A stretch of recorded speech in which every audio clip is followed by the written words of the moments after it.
Hey everybody, I'm Matt here at the Bucks 3D Expo with Sarah from Creaform. Hello, hello. So what do you guys have here to show us? So we're actually here showing our metrology grade portable 3D scanners. So right here we've got 3 different models out on the table.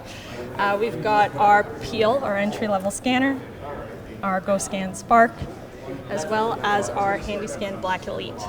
So really these are 3 different models of scanners. They're all portable, handheld, easy to use. The difference between these models are really the type of light that they project to acquire the scan data. So on this side of the table we've got our white light scanners, and on this side we've got our blue laser scanners.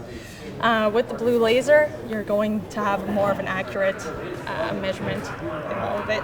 Yeah. Awesome. So what type of difference is there between like a standard photo scanning app that somebody might have on their phone and any of these? So the photo scanning apps are great. They'll get you your basic shape and get you some data, but this we're talking about, millions of measurements per second. So basically these scanners generate an STL file as you acquire the scan data, and you've got 1.5 million measurements per second that's being acquired with these scanners. Wow. So we're talking about a lot of measurement points, a lot more resolution and accuracy. Awesome. Thank you so much for coming out. No problem. I'm happy to be here. Thanks everybody.